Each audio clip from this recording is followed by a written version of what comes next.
Dans cette vidéo, j'avais envie de vous donner des conseils et des précautions à prendre si vous avez envie de tenter une aventure en randonnée et que vous avez des moyens physiques limités. C'est parti tout de suite parce que vous le savez, il faut que ça marche.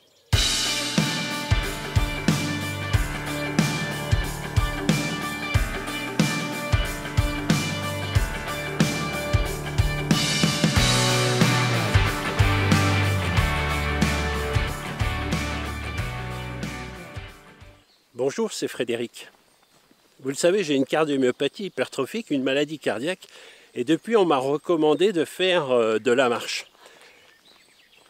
Et puis j'y ai pris goût, j'en ai fait même mon métier puisque je suis devenu guide accompagnateur de tourisme. Et puis à chaque fois que je fais de la marche, il me plaît aussi à faire des vidéos pour vous faire découvrir ma région, puisque j'habite Lorient, Bretagne Sud, Finistère. Et lorsqu'on commence à faire de la marche, au fur et à mesure qu'on va de plus en plus loin, on est forcément tenté par de grandes aventures. C'est vrai qu'on voit souvent dans les médias où vous avez des youtubeurs qui font des aventures incroyables. Qui n'a pas rêvé de faire Saint-Jacques-de-Compostelle, Stevenson, le GR34 en Bretagne. Seulement voilà, quand on a une maladie cardiaque, comme c'est mon cas, c'est un petit peu limité.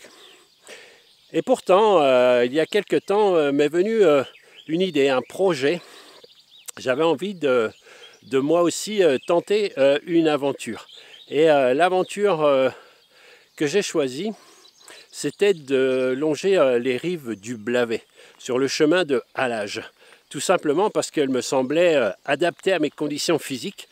Et aujourd'hui même, avant d'arriver à la finalité de ce projet, j'avais envie de faire un essai d'une étape. Voilà. Et aujourd'hui, j'ai noté quelques conseils, quelques précautions à prendre. Je vais essayer de les mettre en pratique. Et c'est tout au long de cette journée où on va faire 20 km qui correspondrait à une étape sur cette aventure.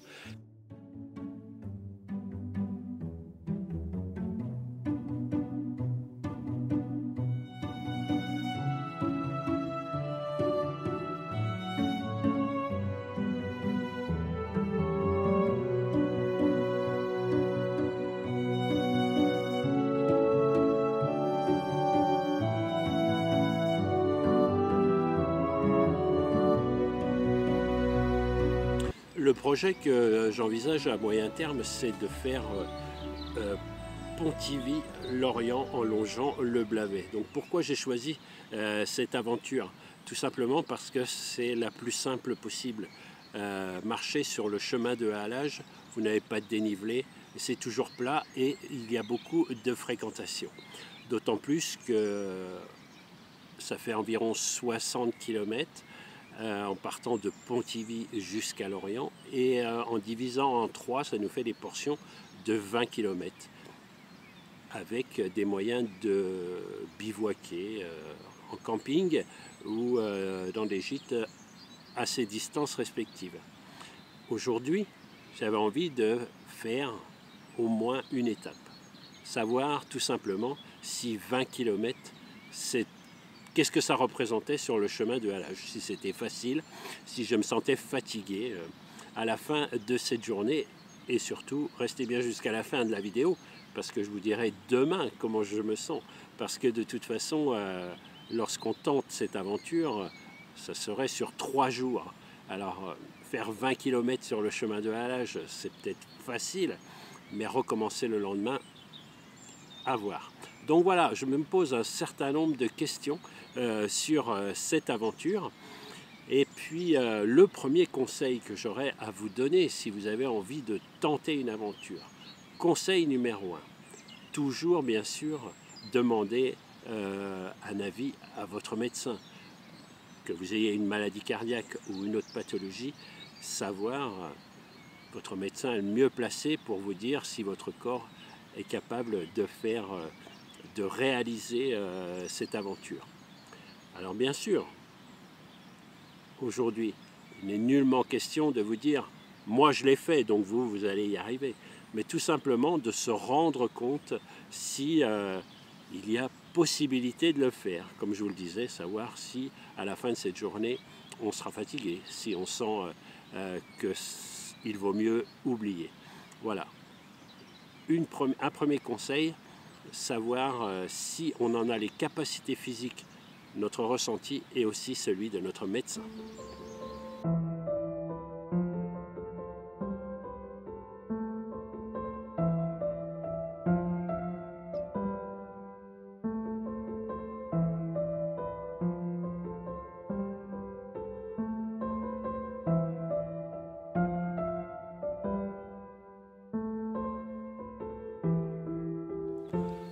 Le but de notre balade d'aujourd'hui, de notre randonnée d'aujourd'hui, c'est de faire 20 km. Donc aujourd'hui, je suis parti du Pont Neuf, un endroit que je connaissais, et j'ai compté 10 km, ce qui nous mènera à Pont-au-Gant. Pont-au-Gant, où se trouve aussi une écluse, des commerces, voilà. De quoi faire une bonne halte et aussi un camping qui pourrait être éventuellement un endroit où je pourrais faire un bivouac lorsqu'on ferait la grande randonnée. Voilà, aujourd'hui donc 20 km, 10 allées, 10 retours.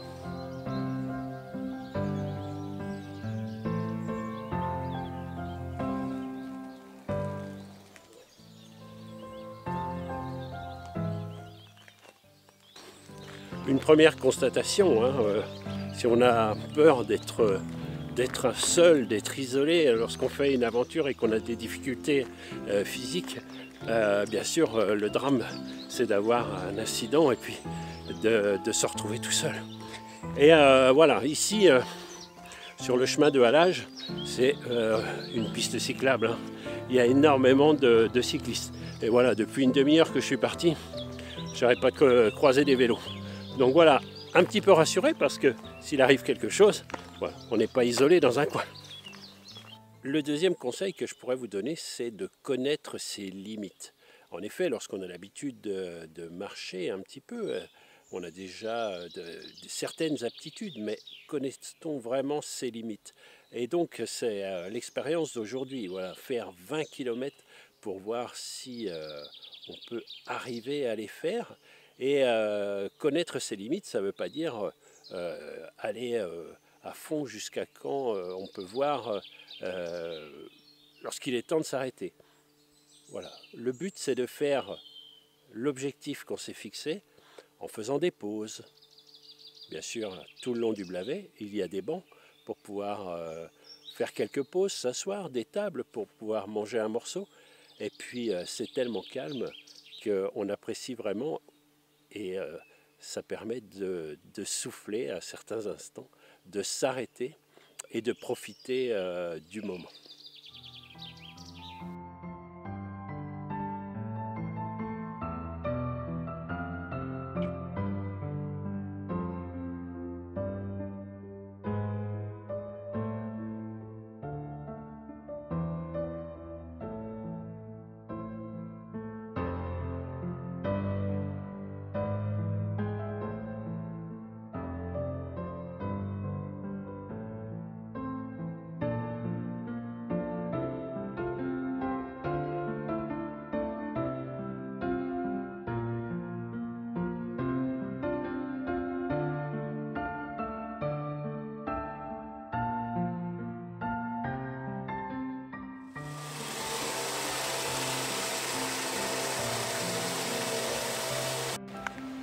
Vous voyez, on n'est pas perdu.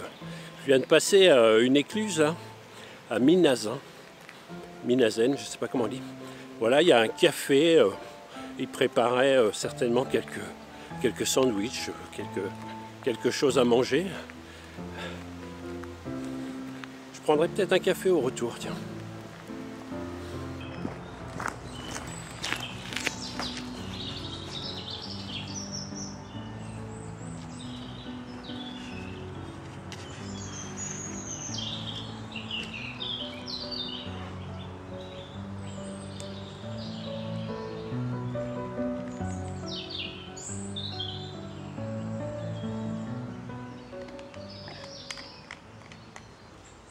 troisième point qui est essentiel, c'est la préparation physique. Parce qu'on se rend compte que même sur terrain plat, et quand on a l'habitude de marcher, ben là on se rend compte qu'il y a d'autres parties du corps qui souffrent différemment. Et là en particulier le dos, parce que j'ai un sac à dos qui est particulièrement lourd. Et puis ben, ce qui est bien de faire, c'est de s'arrêter par moment et de faire des étirements, tout simplement. Et puis aussi les bras qui ne bougent pas beaucoup. Et c'est bien d'étirer un petit peu les bras également.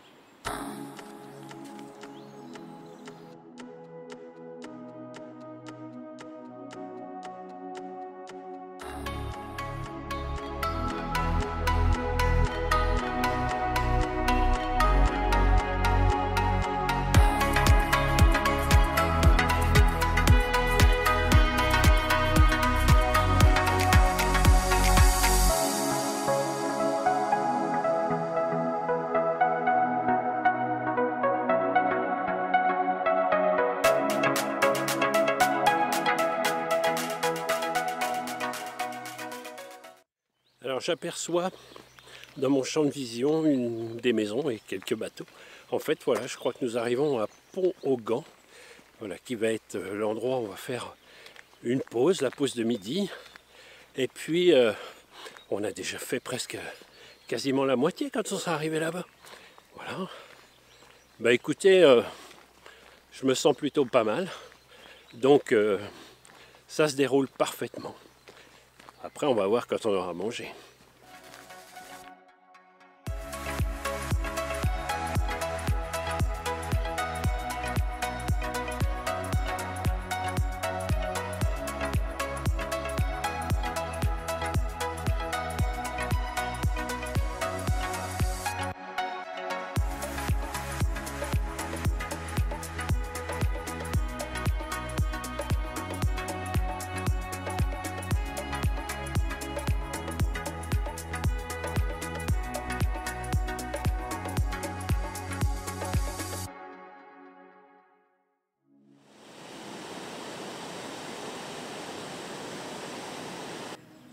Donc voilà, là c'est vraiment l'aventure, hein. J'ai choisi de faire des pâtes, tout simplement, au bord du Blavet, là, il y a des pêcheurs. Hein. Et puis j'ai trouvé une table sympa, sur un air de pique-nique, et puis je me fais des pâtes.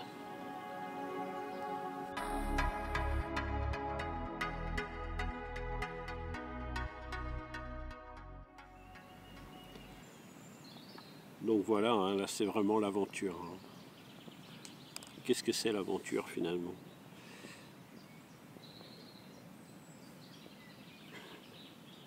Ben, c'est vivre des moments tout simples comme ça, quoi. Voilà, pendant que les pâtes cuisent, je vais vous donner encore un nouveau conseil. Évidemment, je n'ai pas trouvé ce coin par hasard. Hein, et ça, c'est une bonne préparation. Voilà, si vous voulez faire une rando aventure facile, hein, qui n'est pas de galère, ben, ça passe déjà par une bonne préparation. Donc j'avais retrouvé cet endroit-là sur des cartes où il y avait un camping et aussi une aire de pique-nique. Voilà, ça peut permettre de bivouaquer et puis bien sûr de pouvoir se préparer un repas. Donc voilà, point numéro 4, une bonne préparation.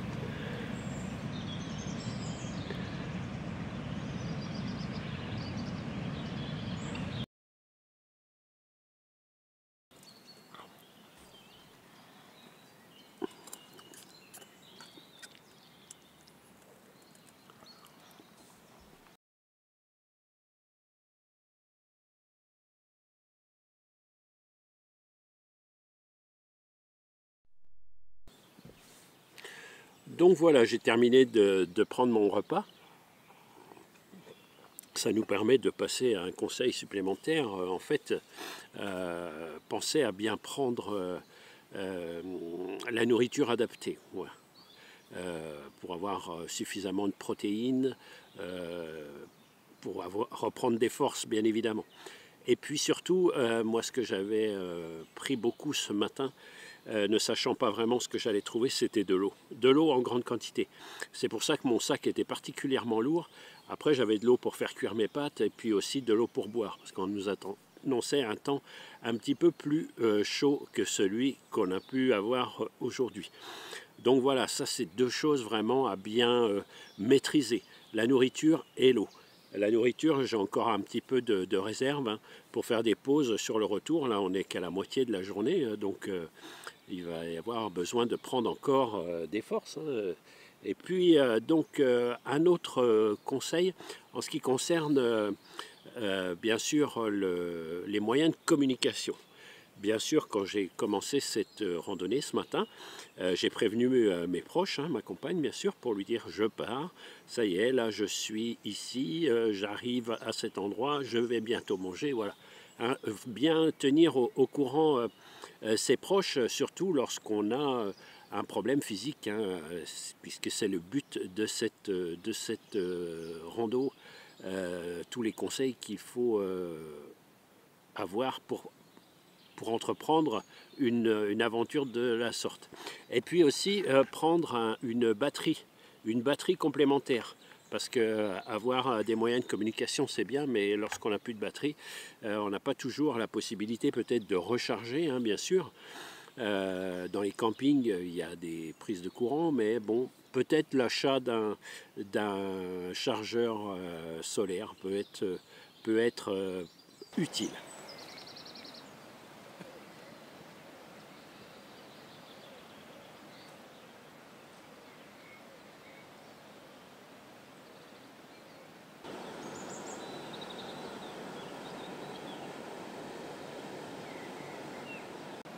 Évidemment, quelles que soient vos conditions physiques, il faut profiter pleinement de cette expérience. C'est ça qui va être le moteur de votre aventure.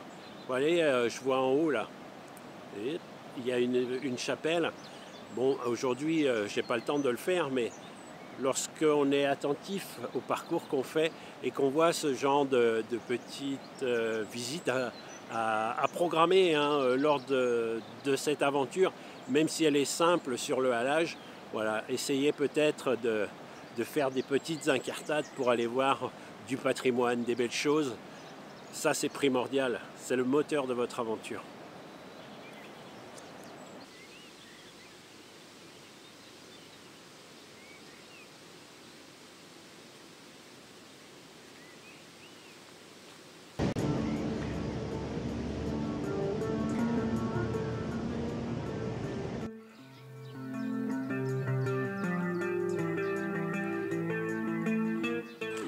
Et bien voilà, ça fait partie de l'aventure hein, de rencontrer des gens. Là, je viens de passer à l'écluse de Minazen, donc sur le retour. Là.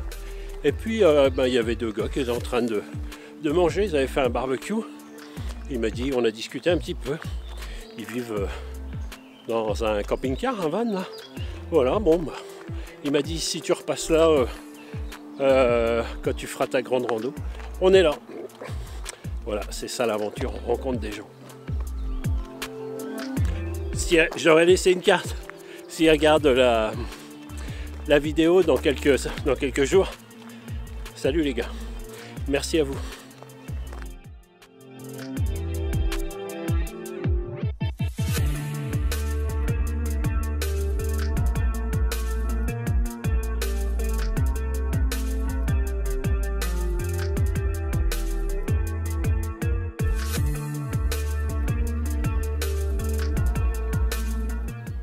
À ce moment précis de la vidéo, c'est le moment où tu vas pouvoir t'abonner. Donc moi je t'invite à le faire, hein. Tu cliques juste en bas là, dans le coin, et tu t'abonnes. Je te laisse 2 secondes. 1, 2. Super, tu t'es abonné. T'es un mec bien.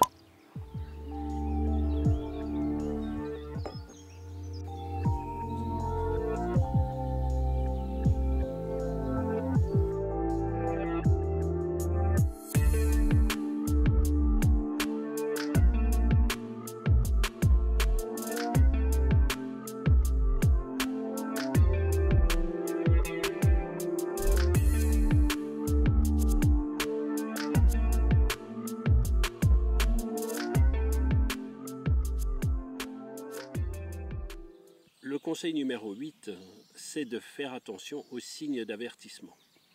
Évidemment, quand on a une maladie, on connaît bien son corps et lorsqu'on pratique une activité physique, eh bien, on a des symptômes, on va être essoufflé ou on va avoir mal quelque part.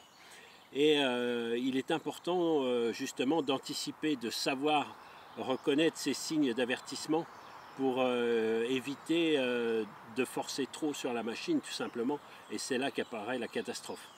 Donc faire une pause bien sûr avant même d'être essoufflé, puisque on connaît son corps, on sait que si on en est au 15e, 16e kilomètre, puis que tout va bien, on sait bien qu'il va arriver un moment où ça va être compliqué.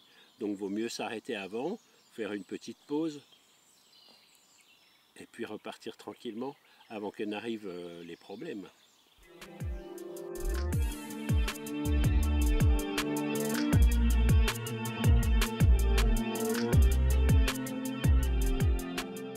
Évidemment, en point numéro 9, ce qui va avoir son importance, et non des moindres, c'est l'équipement. Alors, sur cet essai, moi, aujourd'hui, s'il y a quelque chose que je peux regretter, c'est de ne pas avoir pris des bâtons de marche. Tout simplement parce que j'étais, comme je faisais une vidéo, j'avais mon matériel. Et puis, je ne voulais pas m'encombrer en plus avec des bâtons de marche. Mais je pense que ça doit être, c'est certainement très utile sur un chemin plat comme ça. Ça va vous prendre 30% des efforts. Et puis, sur ce type de sentier, de chemin, on est sur du chemin de halage. Moi, aujourd'hui, j'avais pensé forcément que ça allait être presque bitumé. Effectivement, on a beaucoup de routes, c'est quasiment de la route carvillonnée quoi, hein, par endroits. On a par moment des chemins de terre, donc faire bien attention aux chaussures hein, qu'on va mettre. Il est inutile de mettre des chaussures à crampons, mais surtout des chaussures où on va être à l'aise dedans et que le pied ne va pas glisser à l'intérieur de la chaussure parce que ça va créer des ampoules et puis aussi ça va faire mal aux pieds. Aujourd'hui, j'avais regardé la météo, bien sûr, j'avais un temps splendide. C'est pour ça que j'avais choisi cette journée-là. Voilà, si on fait une aventure sur plusieurs jours, on va bien sûr essayer de trouver un moment, une fenêtre météo favorable. Hein. Si c'est pour avoir de la pluie, c'est pas marrant. Mais évidemment, lorsqu'on a ce désagrément de trouver de la pluie, moi personnellement, j'ai dans mon sac toujours un pantalon de pluie, un kawaii, et puis dernièrement j'ai fait l'acquisition d'un couvre-sac étanche, voilà, de la marque Céline. Je le trouve très beau et en plus il est très bien adapté à mon sac de 30 kg. Voilà, je vous mets le lien dans la description.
Le point numéro 10, ce qui peut être compliqué lorsqu'on a une maladie cardiaque et qu'on tente une aventure, c'est la gestion du stress. Et la première chose pour gérer le stress, évidemment, c'est de ne pas avoir à faire face à des inconnus. Quand je dis des inconnus, ce n'est pas des gens, hein, mais des choses qui pourraient nous arriver, quoi. Donc c'est pour ça que déjà à la base, une bonne préparation, ça va être utile pour la gestion du stress. Savoir où on va s'arrêter, où on va faire des pauses, où on va manger, où on va dormir, voilà. Vraiment que tout se passe très bien. Et puis, quand on est sur le chemin et puis que de temps en temps ça semble un peu long peut-être, tout simplement se poser et puis prendre du bon temps.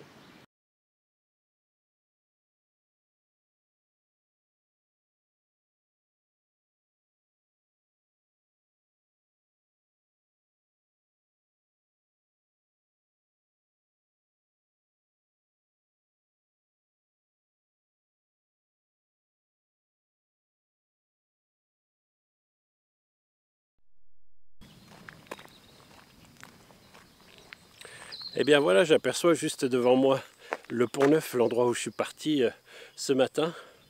Voilà, je vois ma voiture qui m'attend. Je suis bien content d'être arrivé quand même. Malgré tout, un petit bilan rapidement. Non, j'ai pas du tout... les jambes, ça va. J'avais vraiment peur avec les jambes, mais les jambes, ça va. C'est le dos un petit peu, voilà. J'avais un sac qui était un peu plus lourd que d'habitude. J'avais emmené beaucoup d'eau. À travailler sur ce point, éventuellement voir si on a besoin d'emmener autant d'eau ou si on peut en avoir sur le chemin. Si vous avez apprécié cette vidéo un petit peu particulière, je vous invite à mettre un petit j'aime, voilà, j'y arrive, et aussi un commentaire, peut-être aussi des conseils, voilà, si vous avez fait ce genre de randonnée. On n'oublie pas que c'est pour les personnes qui ont des difficultés physiques, hein, comme moi, avec une cardiomyopathie hypertrophique ou une maladie cardiaque ou peut-être une autre maladie qui permet de marcher, mais qui pose des difficultés à faire des treks un petit peu plus compliqués. En attendant, moi je vous dis portez-vous bien. Et pour que vous vous portez bien, il faut que ça marche.